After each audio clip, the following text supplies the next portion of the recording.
coming. This is awesome. Hello, everybody. Hang on a minute. I thought this was Prospector Con. Oh, wow. Wow. This is the biggest room they've put us in, isn't it? Yeah. Oh, that It was was my first time. I don't know. When you guys were coming back, we're like, we need a bigger room. Yeah, my gosh. And that's testimony to you guys. Thank you so much for coming. Outlaws for Life.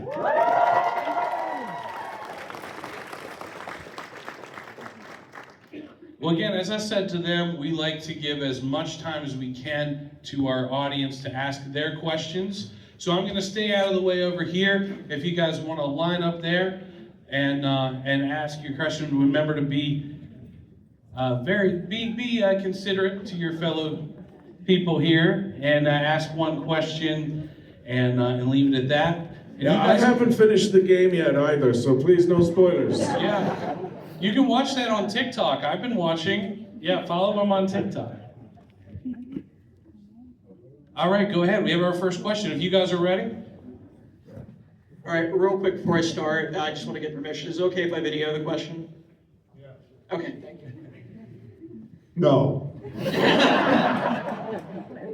Well, shit. All right, the question's for Rob. I just wanted to get your perspective on what it was like with Undead Nightmare. And, I mean, how was that when they brought that to you? I'm sure that isn't the first thing that you expected when you heard that you were going to be taking part in something that's a Western. No, it was not. It was amazing. But I had just finished Red Dead Redemption just a few months, it seemed like, before that. And they said, we're bringing, I thought, what do you mean, how? Spoilers, everyone, I guess, if we have to say that. Actually, you know what? There are a lot of people I know that haven't played Red Dead Redemption. You probably know the story. But, no, I really didn't understand. I thought, I don't know how this works, whatever. But I enjoyed every second of it, just like I did the rest of it. But it was funny. And I think that, obviously, their main goal was to put out something that they hoped would be really successful in Red Dead Redemption. And then this was obviously something they wanted to do well too, but they were much more relaxed about it, and we all. It shows. Yeah, it was kind of fun and kind of just crazy the entire time. It was fun. Awesome, thank you very much. Real quick, would you mind doing a quote for me? You eat babies. Thank you. Thank you so much. That's 110% what it was, yeah. Thank you. I wanted to make sure, right on. Thank you. This one's for Roger. Can you scream Lenny? Yes. What's your name again? Ridge. Rich, how you doing, cowpoke? Will you help me? Because I'm still looking for him and I still haven't found him. Will you scream with me, please? Sure. All right, 3, 2, 1.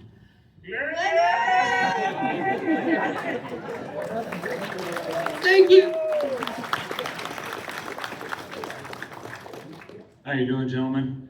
So I wanted to ask Roger, actually, this is not related to Red Dead, but it was about some of your other work. So I've actually been listening to some of your work on Audible or with audiobooks. Has there been a particular one that you've actually done within nonfiction that you really enjoyed recording, or found interesting at least? Oh yeah, nonfiction. A lot of the World War I stuff that I was lucky enough to do, I really was interested in. I did this really extensive series about the Eastern Front of World War I. I learned tons of stuff. Like the Russians, oh my gosh, there's so many casualties, it's insane.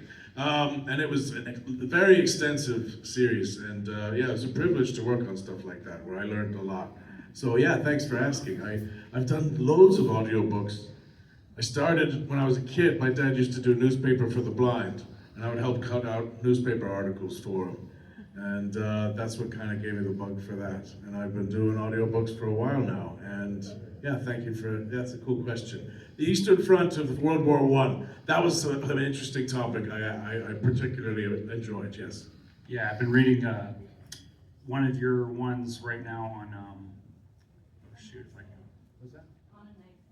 Oh yeah, on a knife set, just the one from World War II in Ukraine. By Prince Butar, right? Yeah, that's right. Yeah. That was cool.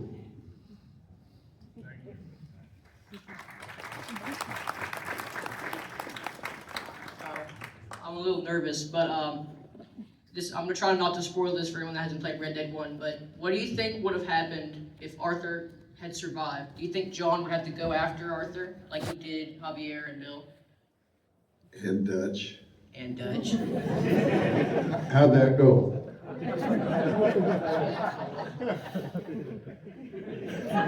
Nobody kills Dutch but Dutch. Our time has passed, John. Our time has passed, John. That is not bad. That is not bad. Yeah, that's really all I had to ask. Here's the thing though, if Arthur's still alive, John doesn't have to get revenge for him and going after Micah. But then, And then he doesn't get the attention of Ross. yeah, I forgot that. So that whole series of events might not have even ever happened. Yeah. All right. Thank you.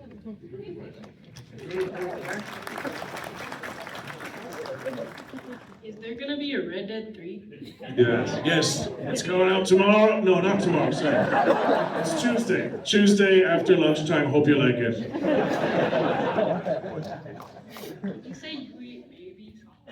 He just did like 90 seconds ago. Hey, But he did, it was like 90 seconds. Oh, go on then. I want to say real quick, man, thank you for asking your question. And you know what? I think that the three of us absolutely hope there's going to be a Red Dead Redemption 3. And I think that it's likely that there will be. I don't know anything more than you do, I promise you that. But it seems like it would make sense that they would do another one. I think the first two have gone pretty well.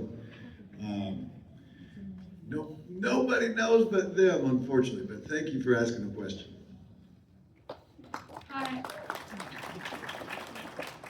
I just wanted to know, in the whole entire game of Red Dead Redemption, even if it's Red Dead Redemption 1, what's your favorite game in the whole entire franchise of it? Like mini game, in the game, or which of the games? I meant guns, sorry. Guns. Yeah, what is your favorite gun?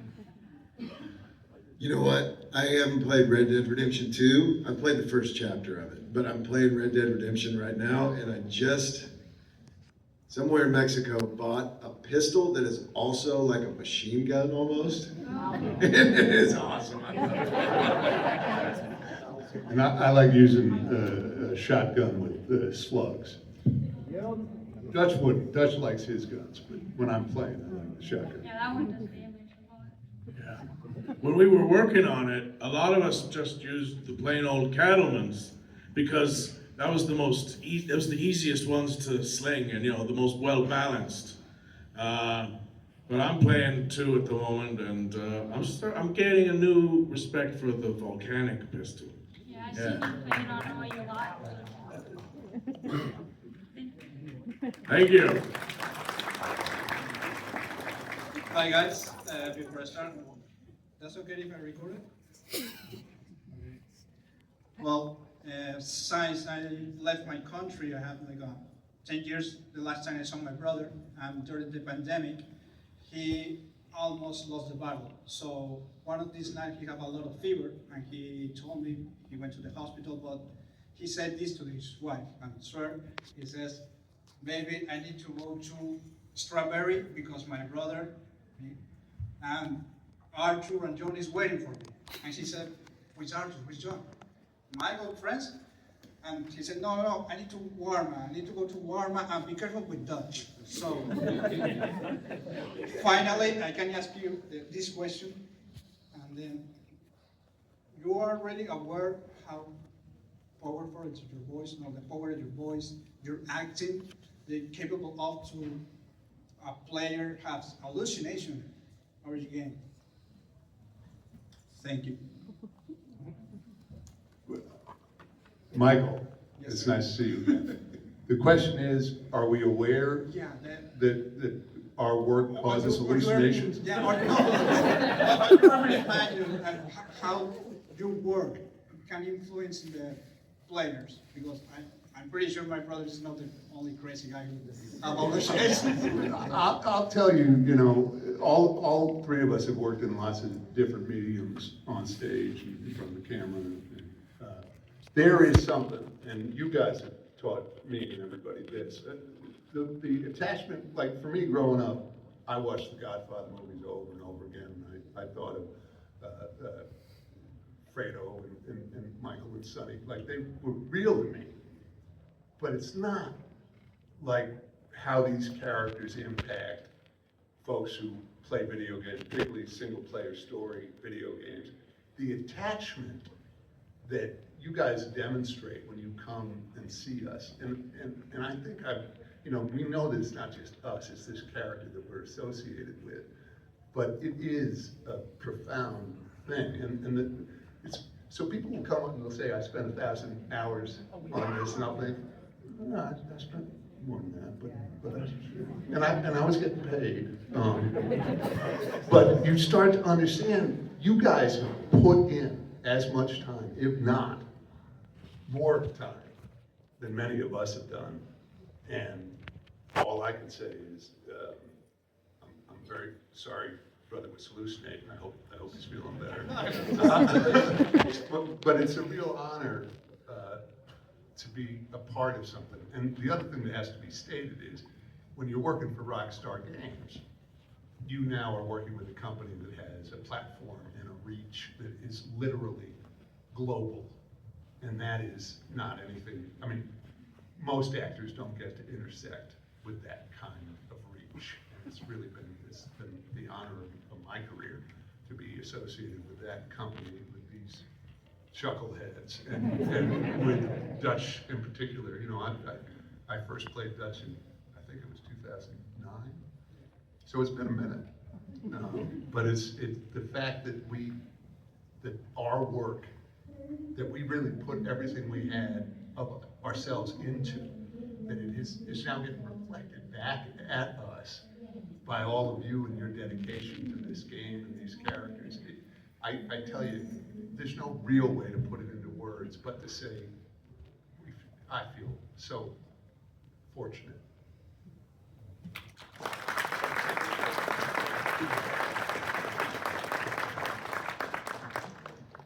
First of all, how are you guys enjoying Sci-Fi Valley Con this year? It's been amazing so far. It's been great. Yeah, thanks for coming. What was the worst on-set injury?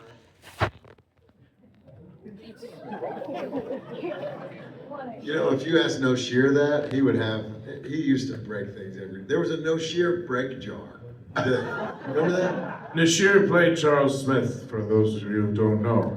Yeah. But there really wasn't many injuries, we're proud to say. And that's one of the beauties of performance capture, is there's padding everywhere. That's why we were able to really sell some moves, you know, and there's padding everywhere, and you don't see it because it's, you know, it was rendered into a digital version of the Wild West. But yeah, go on, talk about the break jar, yeah. No, you know what? And No Shear is awesome, and he's in so many video games that you enjoy. If you Google him, you'll find out exactly who he is, and you'll know that you're a big fan right away. But yeah, he was like a bull in a china shop, and he would tell you the exact same thing. It was kind of fascinating how he was one of the most capable people. Honestly, he's so fit and so strong, and he's like I don't know what he's trained in, but he's basically a ninja, right? And karate, I think he does karate. Yeah, That's one of them. But he somehow every day would be like, I think I broke it. And everybody would run it. Yeah, he broke it, and then they'd fix it. Whatever. It was amazing. We had an amazing team of stunt performers too, and those guys and girls were more at risk than we ever were. But really, can't say anything serious ever really happened to our knowledge. Thank you.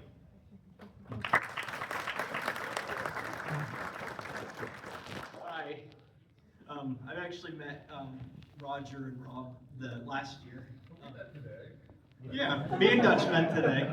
So, first question I wanted to ask, what do you think of my Bill Williamson impression? Well, every time that I do something bad, everybody calls me a fool and an idiot. But when you do something, oh, it's just one of them things.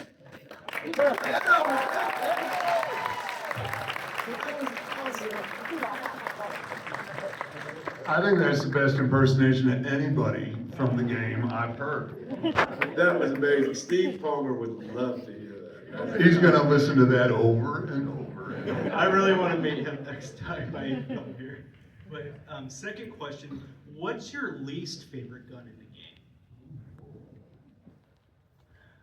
When I was doing my playthrough and I found a jackalope and realized that I had, instead of a gun, I had my lasso, that's my least favorite. I most certainly agree. I mean, the small game rifle, but it's not my least favorite, it's just the one I use the least.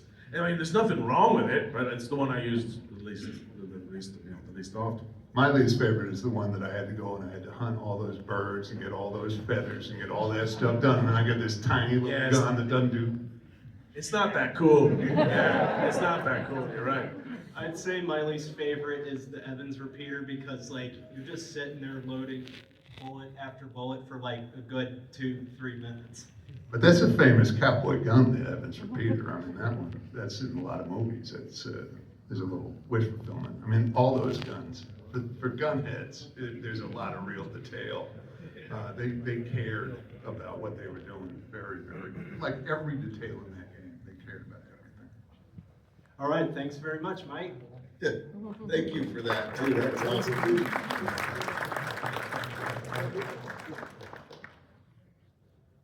Big fan of all of you guys, by the way. My question was, if they did a Red Dead Redemption 3, would you prefer like another prequel, or do you think they should maybe do a sequel, tell a different story? What do you think? We're only getting paid for another prequel. That's a fair point, I would love to see another prequel because we've heard so much about the things leading up to Red Dead Redemption 2 and in both games. We've heard a lot about them, and I would really, really like to see. And I'm saying this knowing that John would probably be, I don't know, 15, 20 years, and I'm 49 years old. It's probably not going to be me playing that character if it happens, but I would still love to know more about it. Yeah, it's tough. You know, if you carry on, when does Red Dead Redemption end with Jack? It's 1914, right? So now you're in World War I territory. That's not, the Wild West is done by that point. So, yeah, maybe a prequel, maybe a totally other different story. But, you know, the Blackwater Massacre, we've been hearing about this for a long time now, since Heidi McCourt and all that with The Strange Man. Your guess is as good as ours. Thank you very much.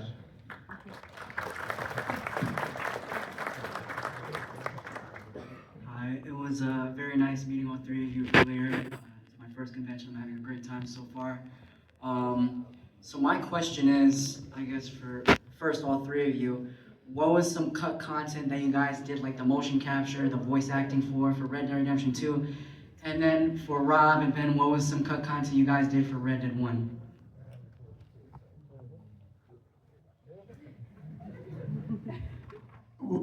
Okay. It often gets misconstrued, voice acting and motion capture. It's all one thing, so it's one pass. So, hold on. I've done this before. But of the cut content from the first game, so he got called for Undead Nightmare, and he went off and he shot this other game. They checked my availability for Undead Nightmare, so I thought I was going to be flown to New York and do all this stuff, and then they figured they could do it with all this cut content elsewhere. So that's why Dutch and me play poker, and that's a long story. Anyway, they turned Nostus into a zombie, so I didn't have to go do that. So that's the one thing on the first game that was cut that I would have preferred was not. And then the stuff that we worked on that was really pretty badass was we had a whole adventure on a train where we were taking out these super secret agent fellows, and we just went through a train. We had to ride up to the train, we had to go through and murder all these people. The Boston Bounty Hunters. The Boston Bounty Hunters. It was very badass, and I wish it was seen. But I'll tell you this, and Rod Edge, who was our director, I'd go into the booth to clean up some stuff, and I'd see things had been cut that I wish hadn't been cut. And Rod, I can make a lot of noise when I'm unhappy. I can make a lot of noise when I'm happy, but when I'm unhappy, I can be really a bit of a jackass. No, a little bit. But so Rod made the point to me that they were cutting good things. They were cutting things that worked. And that if you want to create something that's going to endure, if you want to create something that's going to last, the saying is you kill your darlings, right? But he said to me, and I understood it, we're cutting this stuff because you needed it to deliver the performance, but we don't need it to tell the story. So we can just get rid of it. So I've learned in my career to not get too attached to outcomes and to just focus on the process. That's mine. Thank you. Yeah. You know what I wanted to say too? I don't know if there was anything that I did that didn't make it in the game. And it's possible that there were things that I was part of that when the technology keeps evolving, right? They've got to find the threshold and what can we do? And of course they want to fill everything between, not leave anything unreached, or whatever the word is I'm looking for. But there were things I'm sure that they did that I was possibly part of that they couldn't use because they recognized that doesn't actually work the way we want it to. But I don't know that there were scenes or anything like he just mentioned. I don't think there was for me at any point. Peter talks about scenes. Oh yeah, there was that slow, sensuous dance in the snow. You're just encouraging this kind of bullshit. Yes.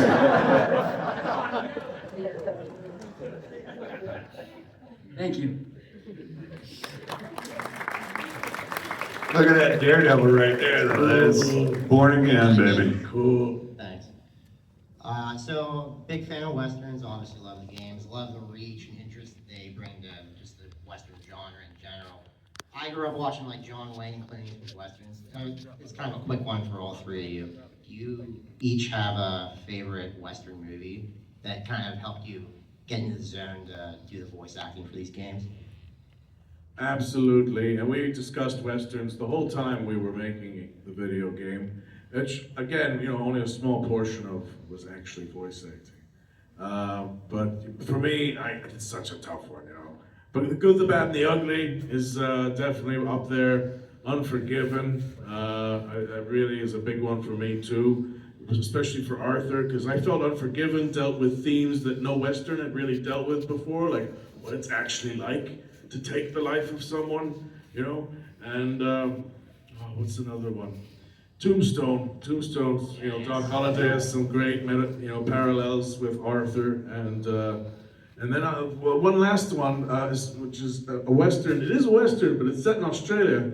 What was it called again? The Proposition, yes, with Guy Ritchie and Ray Winston. And the Housers recommended that one to me. And they wanted, because the relationship between Winston and Ritchie is not dissimilar to the ones that they were kind of wanted to resemble between Dutch and Arthur. And I just say that my favorites are all of those. I also love The Man Who Shot Liberty Valance a great deal. Many John Ford Searchers has to be mentioned. But with the passing of Robert Redford, I just last week rewatched Jeremiah Johnson. And there are more than a couple of homages to Jeremiah Johnson in Red Dead Redemption 2. We might even say some theft going on in it. But it is remarkable to me how wonderful that film is. And Westerns are pretty remarkable, and they were a big part of my childhood. And to know that we're Western figures for young folks right now is pretty spectacular.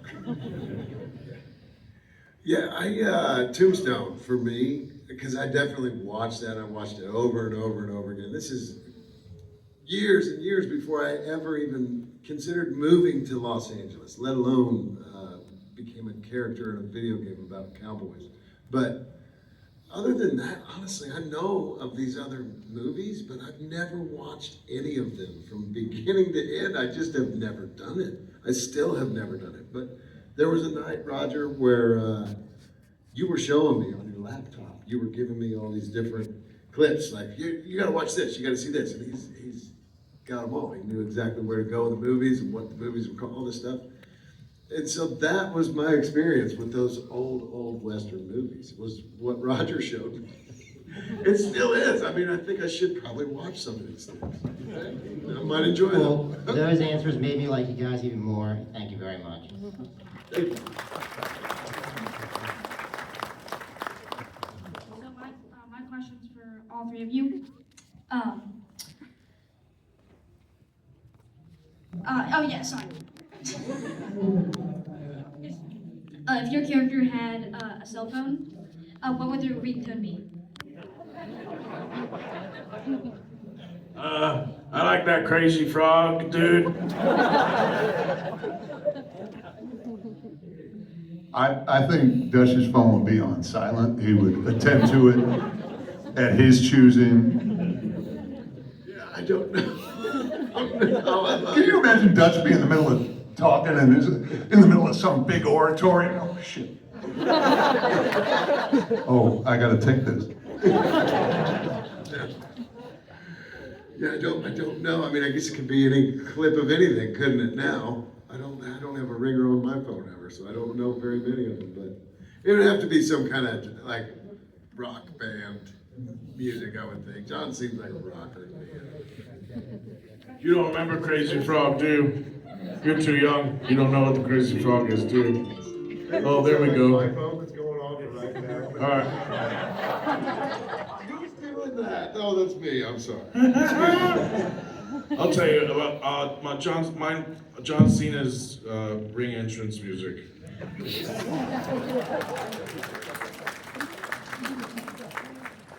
I'm just here for moral support, but I wanted to let you know that my name's Micah and you all have ruined my life.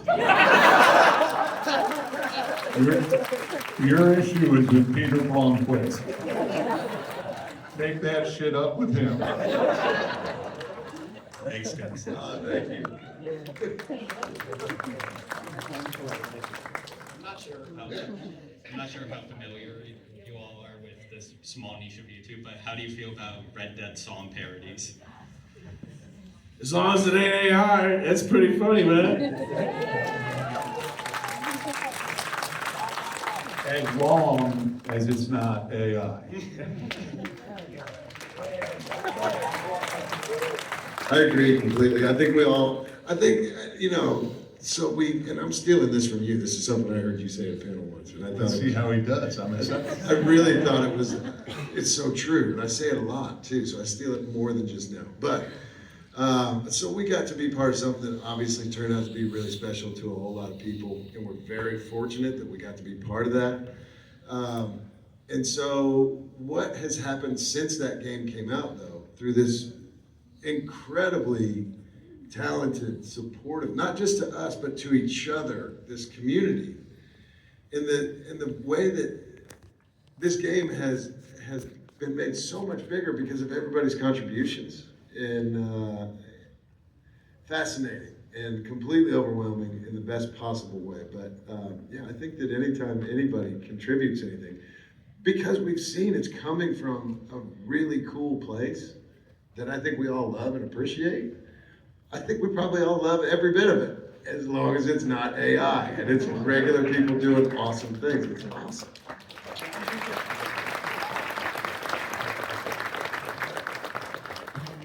So I know the game was based in 1899, the beginning of it, but my favorite beverage was invented in 1885, Dr. Pepper. So do you think if Arthur maybe had a couple of ice cold, delicious Dr. Peppers, would he do all right with his TB? I ain't no doctor. You think if he had some Dr. Pepper that would have cured his TB? I mean, ice cold Dr. Pepper would make anybody happy if they. I mean, happy, yeah, but like cured of TB? Might have given him a moment's respite, yeah, but cured of the TB. I mean, Coca-Cola was around too. Yeah, maybe. Well, Coca-Cola was around then too, right? But I want to start a war and say Mr. Pibb would have done the trick. That'll cure what ails you. I like to think the thought of Arthur drinking a cold Dr. Pepper, yeah, but I don't think it would have done much good. No. But then again, I'm no doctor, so. Also, was there any like sentimental souvenir or prop you guys got to keep from the game? I've said this before. I stole my boots. Yeah, I did ask for them, and they went, "Yeah, we'll get back to you on that. Yeah, I'm sure it won't be a problem. Just let me check first." And then I thought, "Holy cow! I wasn't expecting that answer. I just thought they'd say, yeah, sure,' because those were the same boots I wore every day for 5 years, and I know that they were pretty worn out, you know. So I'm like, oh God, they might not let me, you know. And when I knew it was definitely my last day, I just kind of accidentally on purpose took them. And then a couple of weeks later, I get a phone call from our director, Rod Edge, and he's like, "Raj, I am so sorry, but we've been looking all over.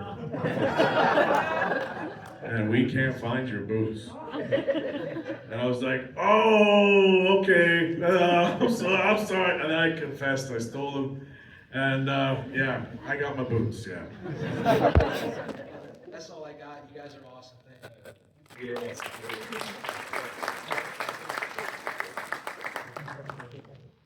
I only really know you guys from your work in Red Dead 2, but I wanted to ask, like, is there any genre of media out there you would want to work in, live action, voice acting? Would you want to, like, you know, move into, like, maybe doing Marvel movies, DC? Would your favorite genre be history, dramas, westerns, like, historical documentaries? I've done Marvel and DC. I like them both. My favorite thing at the end of the day is work. So I'm not picky. I'll take a job. But this has been a good one. I will say this, that question, Red Dead is a large part of it, but I'm in this, you know, you set off as an artist focusing on process. I still try to just focus on process. Outcome, you can't really command. It's one of the things I dislike about AI so much, because AI is only teaching outcome. It's not teaching process. And if you don't know process, outcome's irrelevant anyway. But I will say that getting to play Dutch, getting to play a character as rich as Dutch, I don't imagine there's a job waiting for me anywhere that's going to top what I got to do with this. And I'm at peace with that. I just want to work as much as I can. But like I said, I can only speak for myself. I'll take a job if you help me. No, I think that I agree with you. So if you, like a lot of people will come up to the tables or wherever and say, how do you become a voice actor? And I think the answer is you become an actor. And you, I never tried to be in a video game. I didn't ever move to LA because I wanted to be a character in a video game. Thank God that I was, but I think yeah, I agree with Ben. Like if there's a job, I haven't been actively pursuing anything for several years, just because of my own personal circumstances. But I think that yeah, if you're an artist who's trying to, if you're asking, you know, of course we would all take any job, right? But what would we actually want to do if we could? I'd be happy being a movie star. That'd be cool. I'd say it'd be pretty cool. I think I would enjoy that. Yeah, Yeah.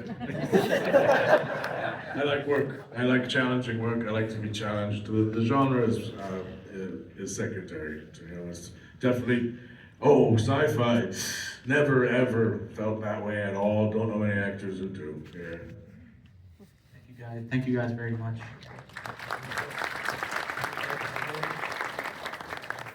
In Red Dead 1 in 1914, there's a newspaper that says Landon Ricketts is dead and he participated in the Blackwater Massacre. Is that canon in Red Dead 2? And my other question is, where is Javier, Bill, and Dutch during Undead Nightmare? Undead Nightmare is a dream. Well, how do we know? I just told you.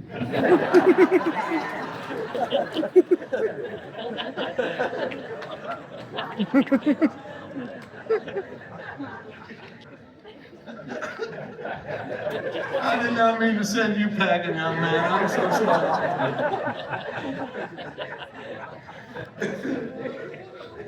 I still got it.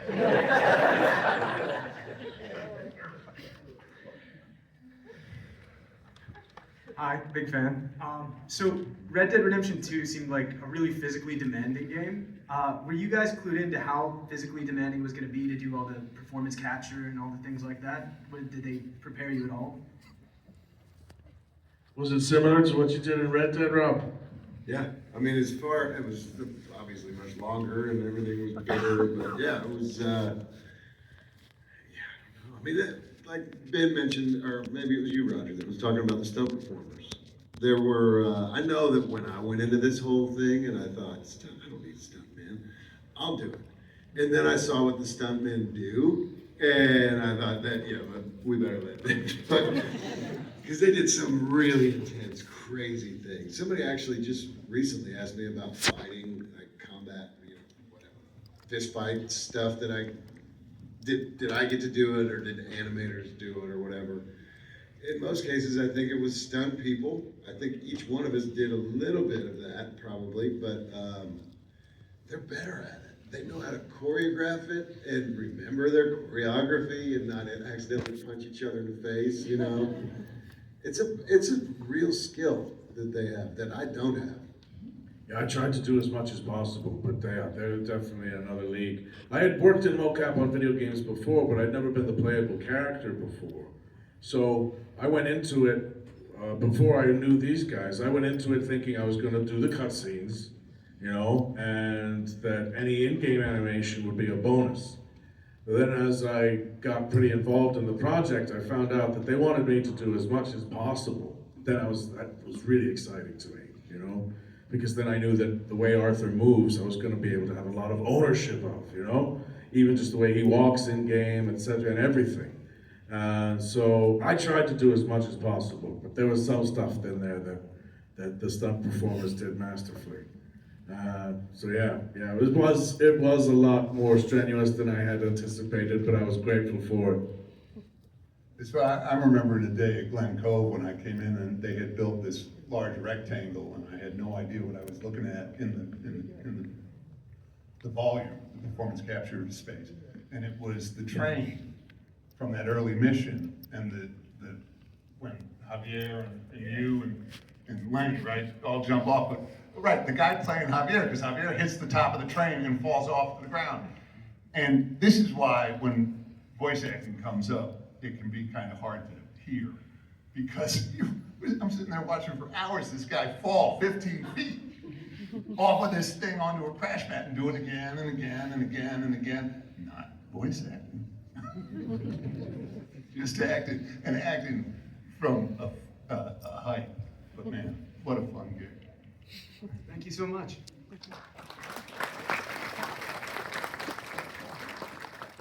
Hi, so I'm a really big fan of all you guys. Red Dead 1 is actually the game that really got me into gaming in general, because I had heard of Red Dead 2, so I wanted to play the first one first.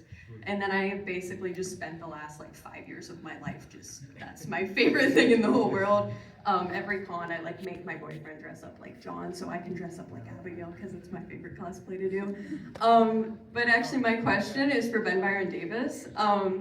So in the first game, you act as both Dutch and Nastas, and I was just wondering how that came about. Like, I'm assuming you wanted to be Dutch, or I don't know, because I've seen a lot of people online talk about how, you know, they're very like polarizingly different characters, at least in Red Dead 1, because Dutch is like going crazy at that point, and Nastas is like this calm in the storm. When I first played the game, I didn't even realize that it was you and both characters, because you're so different. Yeah, it's like, it's fantastic. When my boyfriend played the game, he was like, isn't that Dutch? And I was like, no.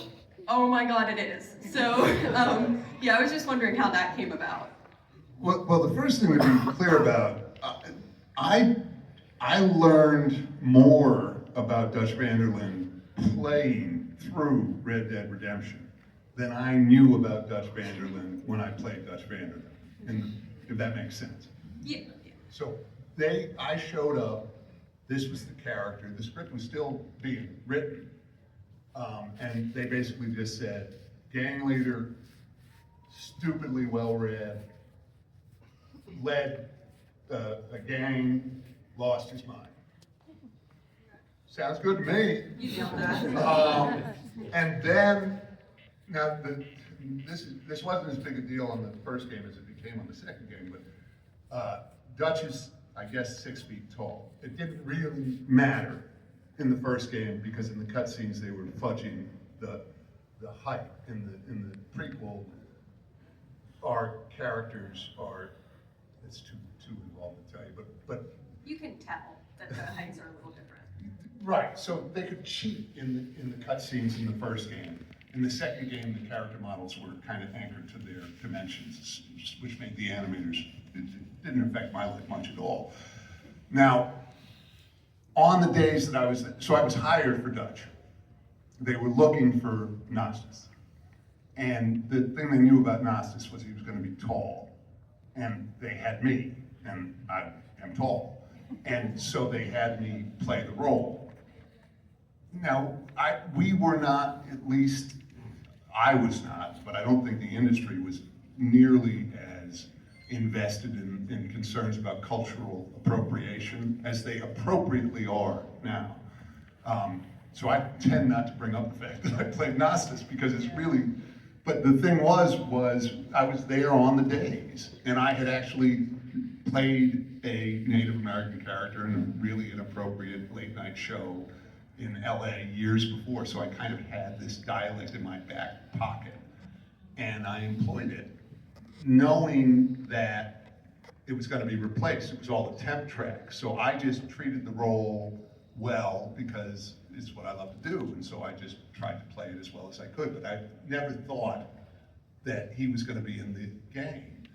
And then I showed up for the last day of ADR on Dutch. And then they said, oh, we've got this more Nastas stuff for you to do. And I said, I thought you were going to recast it. And they had tried, apparently, to find an actor in New York that they preferred to me that was culturally appropriate. And I don't know what to tell you beyond the fact that they liked my work enough that they kept it in. And because of the nature of the contract on that first game, I got double pay. Oh, that's good, yeah. But I love that there are people that don't even know now. My favorite, though, is that there's people who say, oh, I knew it immediately. And I'm like, I know that person did not know immediately. Yeah, I mean, you at least would need to hear a few lines or something, because they are just so different, and it's a testament to you're a good actor. So, I appreciate that. But I will say one of the great joys, Googling your own name, as I do far too often, was early days on the release of Red Dead, when a few people would notice. Or no, they had not yet noticed. I would see things in like chat pages saying, I can't believe Rockstar hired that great actor that played Dutch, and they also hired that awful actor who played that Native American robot. And I was like, that's kind of a victory that they think I'm great and suck in the same project. Yeah, it's good that they're more culturally appropriate now, but you did do good in the role for the time, at least. Oh, they got it very right on the second game, and it's a perfect opportunity to mention Graham Greene, who we just lost, who played Rains Falls, and it's about as storied Native American actor it's ever been. It was a real honor to work with him. God, he was great. He was really funny, and he was a joy. He was a real joy. Yeah, it was a privilege to work with him. Okay, thank you so much. I really appreciate that. And you can dress like Abigail even if he doesn't dress up like John. Do your thing.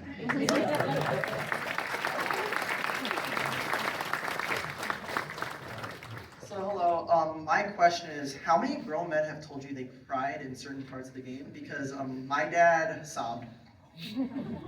My dad cried at Karate Kid Part 2. And so did I. A lot. It's rough. It is rough. And I think it's not just because it's so well written, but I think that when you're playing these games and you become so attached to this character because of all the things that you have to navigate, and also you can make choices on your own, so you've got that level of creative control that really brings a whole different experience. I'm saying that now because I'm finally playing Red Dead Redemption. I recognize now how much more I enjoy it playing it than I ever did watching it. And I think that's probably good for any game, right? But yeah, it's brutal. I don't think I want to play that part. Not live anyway, because that might get me too. I don't know. Well, I was just, you're not the only one, man. So many people bawling their eyes out. You know, I was talking about ownership earlier. Well, whatever ownership I had over Arthur went out the window October 26th, 2018. And then we all became Arthur on that day, you know? And then by the end of chapter 6, after most of us have spent, let's be honest, dozens and dozens of hours, you know, you're invested. And I don't think anybody's ashamed to say that they were emotionally attached by the end of chapter 6, yeah. And then I was also wondering, what is your favorite line in the game? You smell like your shit took a shit. Oh my goodness, I'm trying to. You go. The one that has been coming back to me more. Do you care which game? I could be both of them. I don't mind. Either one. You can't escape the past, John. Killing me. It won't make it go away. I'm so sorry. I was trying to remember. As I was doing, we had photo ops recently, Roger and I. It was a duo thing, and this guy came in and he was awesome and he was excited and he walked right up to Roger and the line is, "You smell like your shit took a shit." And the guy looks at Roger and he goes, "Your shit smells like shit." I was so excited to say it to Roger, and I immediately was like, nope. And then I couldn't stop laughing, so it was so funny. But oh my goodness! I'm so sorry. It's so hard. Wait, to no. pick What's the line you couldn't remember that day? That was the best. That was the best. He had such a hard time with this line. He blew 20 takes. 20 takes. And the rest of us were right every time. 20. What was the line? Something about nothing man's child. Nothing like something about starting trouble with a man who's recently stolen your child. I have no idea. To mess with a man. All right, no, he couldn't get it right that day either. But it was more fun than anything. He's so sincere and he works so hard. And he's a team player. He was so upset with himself that day, and it made it even worse. He was putting pressure. The rest of us were totally at ease, but he was putting. Because I'll always take another pass. I love when somebody blows a take. I get another shot at it. Yeah, there were more than just that one line. I definitely had my days where I really struggled with things, but to say my favorite line, I think is people don't forget, nothing gets forgiven.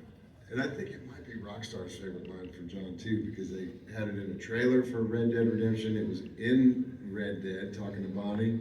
on her porch, and then also that same line is in Red Dead 2. If you find it, John's talking to Hosea. So I think that's my favorite. It's so hard to pick favorites of anything though, when you enjoyed every second of every bit of the work that you got to do. I think we all agree on that. 10 years is a lot of time to get so much lines you like, so yeah. Well, thank you guys. Thank you. All right, well, we're having a great time. I'm sorry to interrupt, but we have time for one more question. So I'm putting you on the spot here. One more question. Okay. This better be good. Okay. Hi guys, I came from Central Illinois to be here. Really happy to be here. So, my question is to Ben. So I think one of the great things about these games in general is little bits and pieces along the way that maybe you're never even going to know the whole story unless you 100% the game. I don't know who's done that, not me. Okay.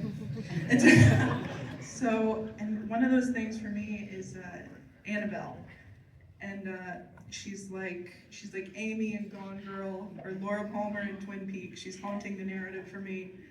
Is that anything that you've ever had a concept of who she was to Dutch, and would you like to see her be a part of a prequel?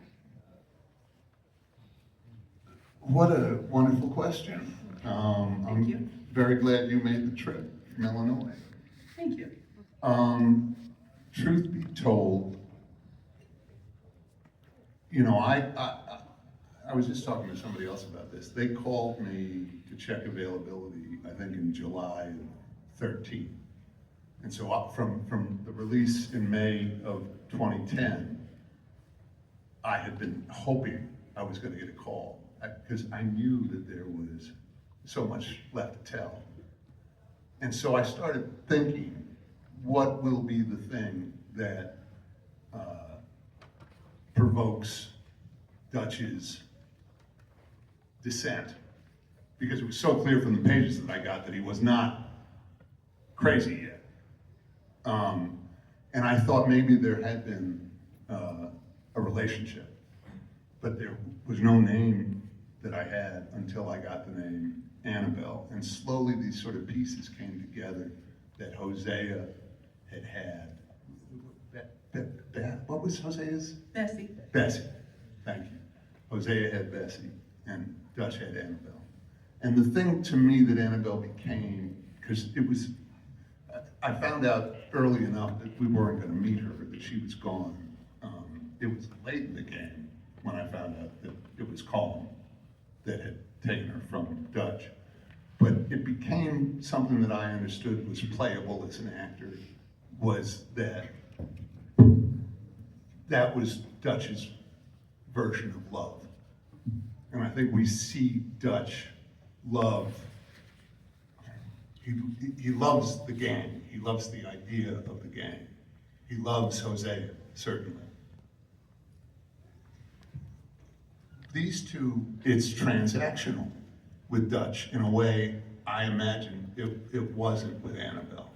And so I think that if you want to, and this is not me suggesting that this is what I was playing, but if you want to view Dutch through the prism of somebody who was split in half by losing this love of his life, I think that that's there to find. And I do think that you know, there is one of my favorite lines I got to record as Dutch was don't you never leave love aside. And I think very much, and that I can tell you on the day that we recorded that, I was definitely thinking of my imagination of what Annabelle was to Dutch. This time when anything was possible. And he moved into a guy who still believed in possibilities, but he was caught up in making people pay for what had been taken from him. Awesome, thank you.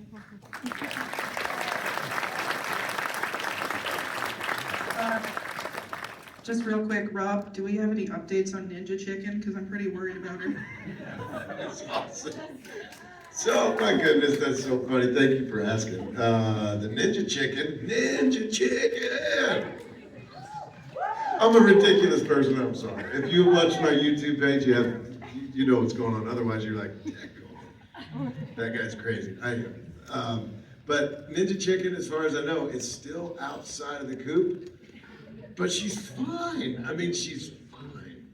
She can come back in. The ladder is up. She can come back in whenever she wants, but I don't know about that ladder, man. The other stuff can get up that ladder. I don't know. what else to do? All right, I'll take that, thank you. A lasso would be good. I know that me running and chasing after that chicken doesn't work because I fall and bust my ass. Makes me think of Rocky chasing the chicken. Well, what a beautiful last question there, and I'm talking about Ninja Chicken, but you know, but the wonderful and the thing that from having these guys that has made me so beyond happy and thrilled to have them here is hearing you guys talk about these. I mean, like I said, I played through Red Dead 2 during the pandemic in the worst time of my life, and I wanted to be anywhere but where I was. And hearing these guys talk about these characters, it makes my heart swell up.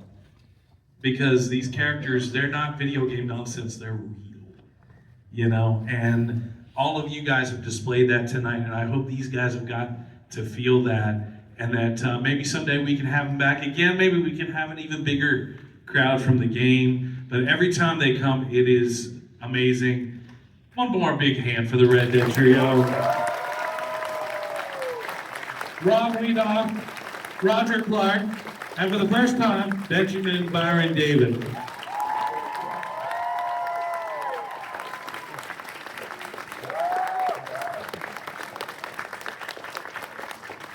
Cool.